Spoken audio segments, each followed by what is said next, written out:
Why does your mind repeat the same patterns?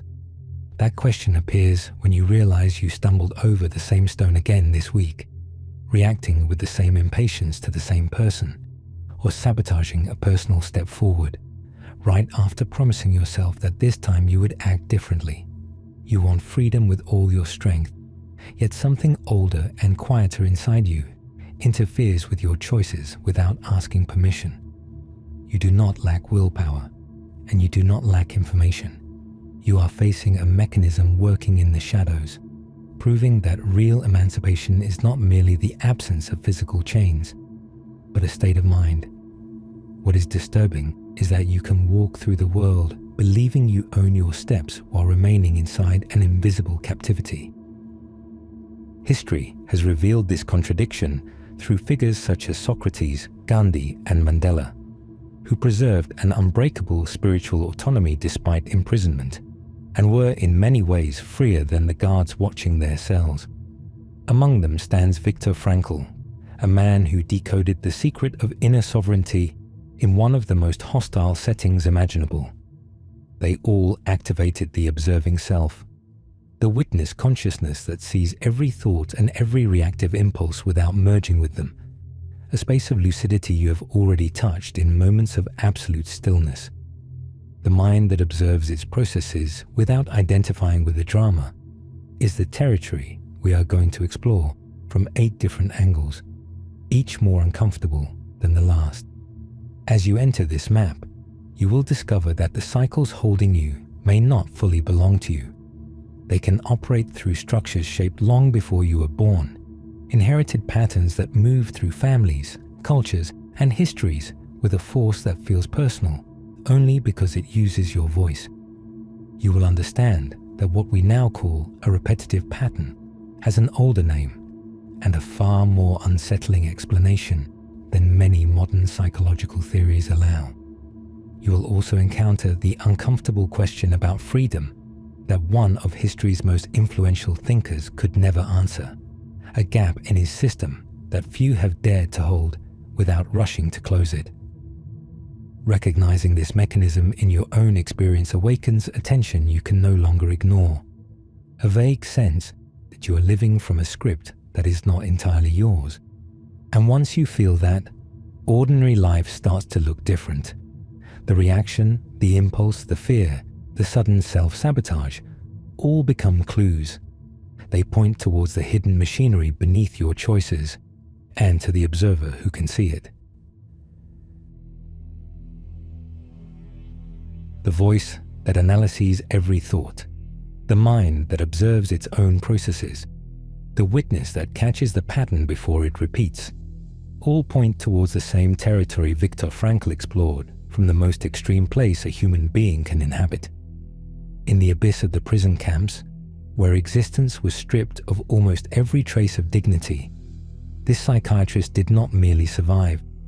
He documented a discovery about inner freedom that no previous psychological theory had managed to prove. His conclusions came from someone who saw human behavior in its rawest state. While many currents of his time claimed we are the inevitable product of biological and social conditions, Frankl held a different position. He observed that even when external circumstances are devastating, context never has the final word, because a hidden inner remainder still survives, the capacity to choose. The core of his proposal is this: between what happens to us and what we finally do, there is no automatic bridge.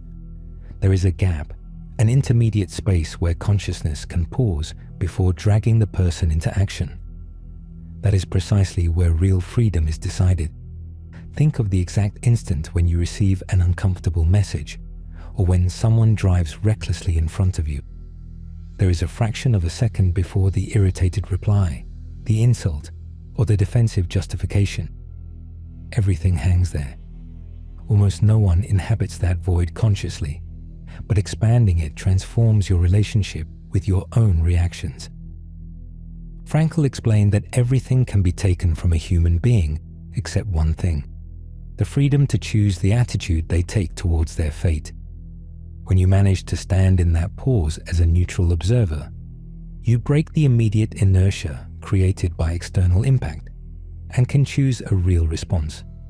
It is the moment when you reclaim authority over the meaning you give to experience. Seen this way, the central question takes on a completely different force. Why does your mind repeat the same patterns? Frankl's answer would be that the mind repeats those cycles because it never stops to inhabit the space between stimulus and reaction. The pattern is not strong because it is inevitable. It is strong because you arrive too late to the place where choice happens. Anger, fear, guilt, and self-sabotage begin moving before the witness has entered the room. By the time you notice them, you are already defending the behavior as if it were you. But when that gap becomes conscious, the automatism starts to fall apart. The pattern loses its grip because it can no longer move so easily in darkness. Conscious choice opens the door to understanding the loops that trap us. Other studies later examined, with painful precision, what happens to the mind when it concludes there is no escape from suffering, and how that belief radically changes the way it decides the future. Psychology's historical fixation with illness and trauma left a gap that Martin Seligman chose to approach from a completely different angle. His research asked what leads human beings towards genuine fulfillment, shifting attention away from damage alone and towards human capacities. The center of his discoveries was a phenomenon known as learned helplessness. When a living being is placed in a situation of suffering from which there seems to be no escape, it learns that its actions have no effect. The crucial point is what happens later. When the conditions change and an exit becomes available, initiative has already collapsed. The subject no longer tries to move because it has prematurely assumed that every future effort will fail. You can see this mechanism in ordinary life. It appears in the job where you stopped offering new ideas because earlier attempts were ignored. It appears in the relationship you abandoned emotionally after several failed conversations. It appears when you try to return to a stalled project and feel discouragement block the first movement before you even begin. The door may be open, but the mind still behaves as if the room were locked. The mind that prefers familiar suffering to unknown silence is the same mind Seligman studied through his experiments. Yet the great contribution of positive psychology is that recovery can be trained through inner strengths such as resilience and optimism, which become practical tools for moving beyond adversity. Genetics and environment establish undeniable limits, but within those limits a real choice remains. The focus you practice, the virtues you cultivate, and the stories you decide to repeat about your own life. Anyone who understands the root of this surrender can look at the present with new eyes and examine that abandoned project, that postponed conversation, that goal you quietly buried. Was it a conscious decision, or was it the inertia of an old learned pattern? Under this framework, the central question receives a powerful answer. Why does your mind repeat the same patterns? Seligman's explanation is that the mind repeats those cycles because at some point in the past, it learned there was no way out of pain.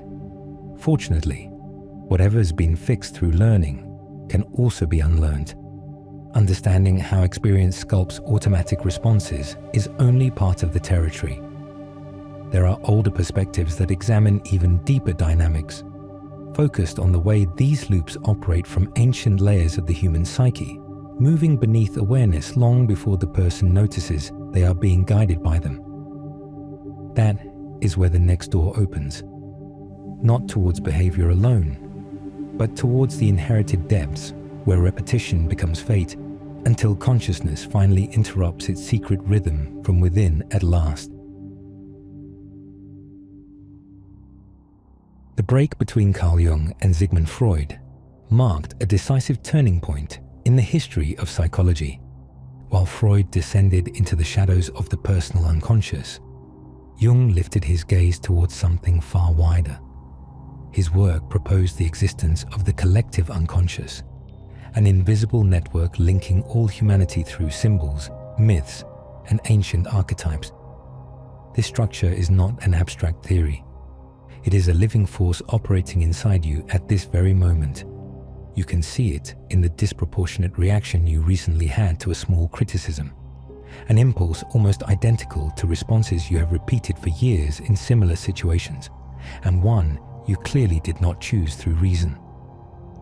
For Jung, the mind is an expanding universe, a bridge between the human and the divine.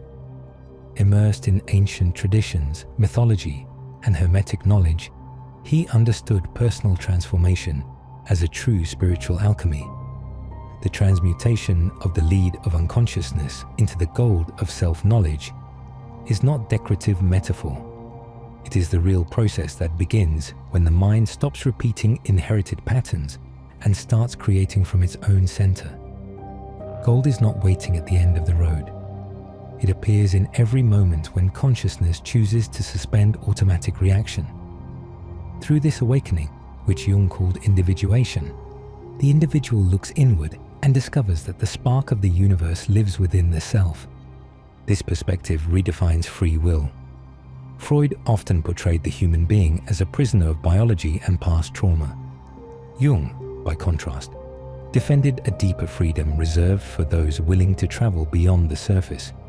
In his view, determinism becomes a tyranny only for those who remain asleep. Understanding this lets you recognize that the cycles you repeat each day may not truly belong to you. They may be inherited archetypes acting from the depths of the collective psyche. Once you take in this view, the central question becomes clear. Why does your mind repeat the same patterns? Jung's possible answer is that your mind repeats those loops because it obeys a script you did not write. The journey of individuation is precisely the act of reclaiming authorship and beginning to write your own story. But that freedom demands a particular kind of attention, the awareness capable of interrupting the pattern at the exact instant it activates. In that instant, the old archetypal force is no longer fate. It becomes material for consciousness, and the inherited script begins to lose its authority over your life. At that point, repetition stops being a prison and becomes the doorway through which the self learns to recognize its own hidden origins more clearly now. The distance between the rigidity of the laboratory and the silence of introspection dissolved when John Kabat-Zinn, a molecular biologist, crossed into the territory of mindfulness and Buddhist teaching. His work showed that conventional science could enter dialogue with ancient wisdom to investigate human suffering without reducing it to chemistry or superstition. By collaborating with researchers such as Teasdale, Siegel, and Williams, he helped consolidate mindfulness-based cognitive therapy, an approach that clinically validated what contemplative traditions had been saying for millennia. His perspective reveals that the usual human condition is autopilot, an inertia in which life passes without real presence. If we remain asleep, determinism governs us, and we become captives of unconscious habits, stormy memories, and expectations of an imaginary future that clouds the present. You can see this automatism in ordinary life. It appears on the familiar drive to work or while preparing dinner, when you complete complex actions from beginning to end and then realize your attention was elsewhere. You did the task, but you were not truly there. The central trap is total identification with mental processes, the mistake of believing we are what we think. We look for well-being in external, temporary things, becoming vulnerable to impermanence, which eventually takes away everything we try desperately to hold. For Kabat-Zinn, the key is to observe thoughts without clinging to them. The pause he turned into clinical practice is the same space others explored at the extreme edge of human experience. The gap does not change. Only the tools for inhabiting it change. Developing self-awareness and strengthening the observing self breaks the chains of reactivity, a path that requires patience, courage, and self-compassion. You can begin today by choosing one moment in your routine to watch a recurring thought without obeying it. Let it appear, name it softly as thought, and notice that awareness is present before, during, and after it. From this view, the central question receives a direct answer. Why does your mind repeat the same patterns? Kabat-Zinn would say it repeats them because it lives submerged in autopilot. The instant awareness wakes up, the pattern is interrupted and loses part of its control. The thought may return, the emotion may surge again, but something has changed. You have seen the machinery while it was moving. This conscious attention, now supported by science, has much older roots, guarded by a tradition that has studied this mechanism for millennia with a depth the West is only beginning to understand. The next step is to enter that older source and see what it knew all along. Because the practice was never merely therapeutic. It was a way of waking from the dream of being trapped by thought itself. From opposite shores of knowledge, Buddhism and modern psychology tried to decipher the same enigma, the human mind, while contemporary science looks for answers through experiment, measurement, and method. The Buddhist view offers a millennia-old tradition grounded in deep introspection. Its starting point is stark. Suffering is inherent in existence, a diagnosis of human experience rather than a pessimistic slogan. Psychology takes another route, trusting that the psyche can be transformed and reorganized through therapy, insight, and behavioral change. For Buddhism, the person is made of three distinguishable dimensions: a transient body, a mind that moves as an incessant stream of thoughts and traps us in the illusion of time, and spirit, the essence capable of transcending pain. Clinical psychology usually leaves the spiritual dimension aside, limiting itself to thought, emotion, and observable behavior.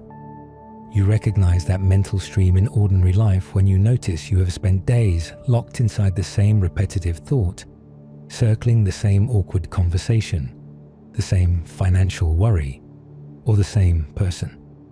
It feels like a maze with no exit because the mind keeps feeding itself with its own material.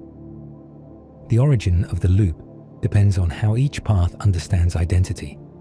Psychology describes identity as a structure formed by memories, beliefs, and accumulated experiences. Buddhism looks at that construction from a distance and reminds us that everything is impermanent. Clinging to that invented biography is what nourishes mechanical cycles. A mind unable to release a past situation behaves that way because it mistakes attachment for survival. What modern science may call a repetitive pattern, Buddhism calls attachment. And the real exit is not suppression, but calm observation of impermanence. You do not crush the thought. You watch it arise, change, and fade. In that watching, the drama loses density. Both paths differ in their final aim. Buddhist practice investigates the deepest nature of being in order to dissolve the illusion of a separate self. Psychology focuses on restoring the individual's functionality within everyday life. There are two valid maps for crossing the same territory, one pointing towards liberation, the other towards integration.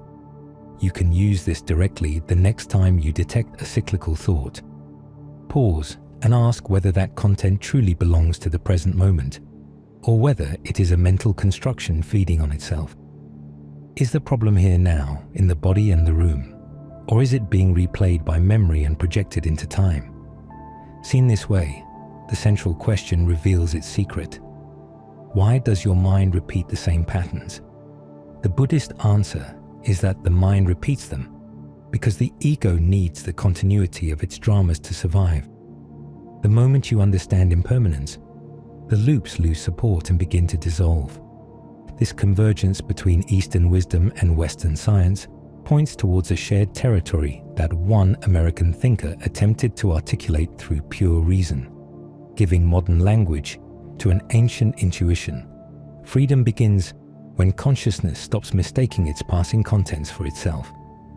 That is where the next question opens, asking whether choice itself can survive once every pattern has been seen clearly with steady attention. At At the exact threshold where science, philosophy, and spirituality meet, William James appears, a thinker whose legacy reshaped the study of the human psyche. His work, The Principles of Psychology, functions like a detailed map of the hidden zones of inner life, and his ideas offer a unique way to understand behavior. James built his view on three central pillars: attention, soft determinism, and spirituality. Long before modern studies of contemplative neuroscience confirmed the importance of focus, he had already pointed to attention as the master key that opens self-knowledge. You recognize that power in ordinary experience. It appears when, in the middle of noise and chaos, you deliberately place your attention on a book, a creative task, or the breath, and notice your inner state shifting simply because you chose where to look. William James described this capacity through soft determinism. He did not deny the biological, environmental, or biographical forces that shape emotion and behavior, but he rejected the idea that we are condemned by absolute fatalism. For him, freedom is a subtle margin with immense power. In every instant, there remains the possibility of choosing your attitude, your actions, and the way you inhabit the world. James arrived at the same insight as Frankl through a completely different path. Both saw that between the forces that shape us and what we decide to do with them, there is a space most people never enter.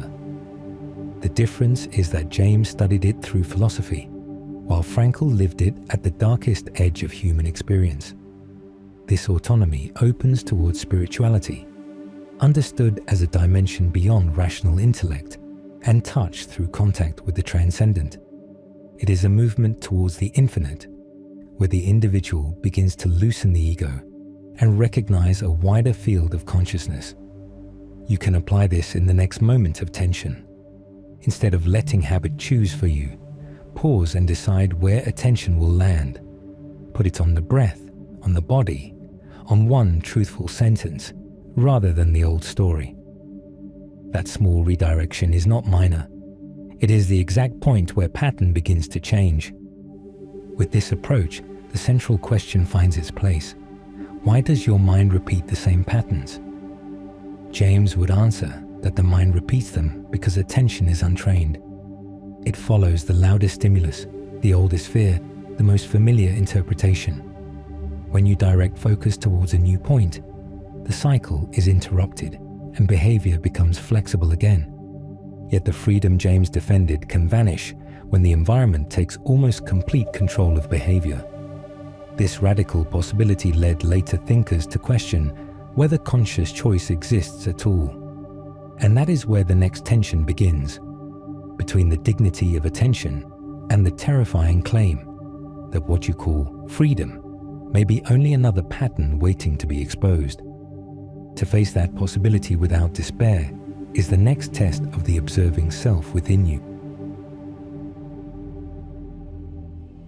There is an approach that looked at humanity and did not see souls, minds, or unfathomable mysteries. It saw patterns, stimuli, and responses. This is the perspective of Burroughs Frederick Skinner, whose legacy in behaviorism argues that the human being is largely a reflection of the environment, a creature shaped by conditioning. His ideas form one of the most influential and unsettling visions of freedom, suggesting that free will is an illusion. For Skinner, daily decisions are automatic responses to invisible rewards and punishments, echoes of past experience pulling us along prepared paths. In his framework, the individual is trained like an animal, conditioned to think and act according to the environmental forces surrounding them. That mechanism of environmental control appears clearly in ordinary life. You recognize it in the defensive reaction to a colleague, in the compulsive habit that appears when you switch on the computer, or in the response pattern you have repeated for years with your parents. These are behaviors you perform without having consciously chosen them. The mind Skinner described is the same mind other explorers of consciousness encountered, a perfect repetition machine that executes without asking. The difference is that Skinner found no observer behind the structure. Taken to its extreme, His logic claimed there are no criminals and no saints, only individuals pushed by circumstances beyond their control. Those who break the law are dragged by personal history, while virtue is not merit, but the result of correct conditioning. The moral shock is enormous because it removes the heroic image we like to hold about ourselves. What you call character may be training. What you call choice may be reinforcement. What you call personality may be an environment speaking through your habits. Neuroplasticity and epigenetics confirm that the world affects us, something ancient sages had already intuited. Yet behaviorism reaches its limit when it ignores that we can also affect the world. You can take something practical from this view today by identifying one environment that reliably activates the same pattern in you. Perhaps a room, a person, a screen, or a time of day repeatedly pulls out the same behavior. Ask whether changing that physical space could interrupt the cycle. Under this lens, the central question receives a direct answer. Why does your mind repeat the same patterns? Skinner would say it repeats them because it was conditioned to do so. When the environment that shapes you changes, the pattern begins to change. This view reduces autonomy to a game of external forces. But the darkest vision of human freedom belongs to someone who descended even deeper, into impulses operating beneath all conditioning. Few names have left as deep a mark on our understanding of the human psyche as Sigmund Freud, a thinker who did not rise towards the heights of the mind, but chose instead to map its darkest abysses. His somber view of the human condition came from the meticulous observation of tormented souls, people caught in neurosis, conflict, and suffering. His ideas produced one of the most influential and uncomfortable maps in modern history, directing psychology for almost a century towards psychopathology and abnormality, while delaying a serious study of well-being. In this view, the human being is prisoner to invisible forces. Decisions are not conscious choices, but expressions of biology, childhood trauma, and unconscious conflict. Free will becomes an almost total illusion. We are not architects of destiny, but puppets moved by hidden drives. You can recognize this ruthless determinism in ordinary life. The visceral rejection you feel towards someone you barely know, the inexplicable attraction to a stranger, or the sudden fear whose origin you cannot explain. These reactions are intense because they are tied to buried dynamics from your past. For Freud, consciousness is not a lighthouse of freedom, but a powerless spectator watching a play whose script was written long before. This rigid framework left little room for genuine inner transformation. Consistently, Freud remained hostile towards spirituality and mystical experience, interpreting them as infantile illusions designed to soothe anxiety before an uncertain world. Yet his closed system left a disturbing question unanswered. If everything in us is the result of pre-configured unconscious forces, where does the universal longing to transcend come from? Why does something in us keep wanting to break mental chains and search for a wider reality? You can draw a practical tool from this analysis. The next time an irrational fear appears, stop and ask which figure from your past might be speaking through that alarm. Is it the voice of a parent, a humiliation, an old punishment, or a memory the body never fully released? This kind of introspection does not excuse the impulse, but it weakens its authority. Once you see the buried source, the reaction is no longer invisible. It becomes material for consciousness. Here, the central question reaches its rawest form. Why does your mind repeat the same patterns? Freud would answer that the mind repeats those cycles because the unconscious is compelled to repeat the trauma of the past until it can finally be integrated.